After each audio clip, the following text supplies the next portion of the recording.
Hi guys, and welcome back to Lasting Peace.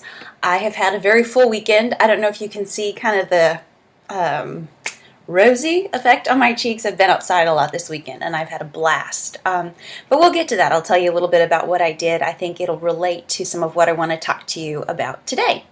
I don't know how many of y'all read my blog, but I would really encourage you to go and read Friday's post, and I'll put a link to that here. But it kind of prompted what I wanted to talk about today, and that is mirrors. What do they do to us? What role do they play in our lives? I've noticed personally and distinctly a difference in my own feeling about myself when I spend an extra amount of time in front of the mirror. And I've noticed too the ability when maybe I don't even look at the mirror as I walk past it, get in the shower, come out and go about my day. Perhaps I have something else bigger and better on my mind and I'm in a hurry. Just a sense of carefree that not having a mirror evokes. And there's a story that I tell on my blog on Friday about a missionary woman who lost her husband, and after about a year of coming back to England and getting her feet under her and things, she went back into the country where she was ministering, and her son tells us that she had no mirrors in her home. They were simply outlawed. And the point was she wanted to devote herself to ministry and not to mirrors. She wanted to see the people around her, to see their needs, and also, in essence, to see herself reflected in their eyes, as opposed to just a piece of glass and whatever it said about her. And the impact that she was having on those people's lives would reflect to her what her qualities were, what she needed to work on, what other people saw in her, what her value was, because she was using and acting in the fruits of the Spirit. And I ended up just Googling around, kind of looking at things that were said about mirrors and all. And I came across this website, which I would love to spend more time perusing. But the author had posted a quote by Yoko Ono.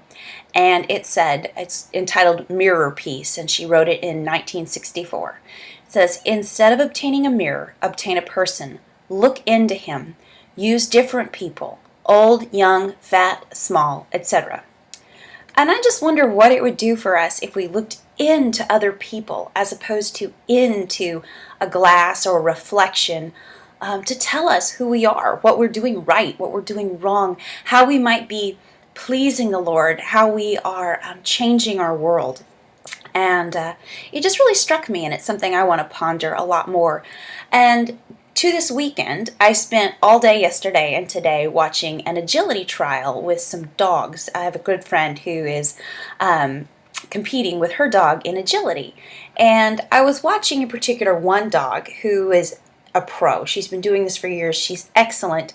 But she set out to run the course, and her owner was cueing her at each different point, and this dog, Can Do is her name, completely blew it off. She ran the wrong course completely, but at the end of it, she completed it with this flourish, this finale, as if she thought she'd done so well, and she jumped up into her owner's arms, and the owner just praised her and said, good girl, and left. And, obviously they'll work on it, they'll change it, they want to win when they compete. But the difference was that dog saw her only reflection, her only perception of how she had performed was the reflection in her owner's eyes. She had no, reruns, no video feed. There was nothing that she was going to do to analyze her performance.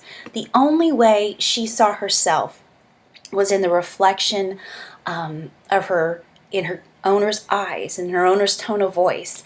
And I do think it's spectacular to notice that the next run, the dog performed it perfectly.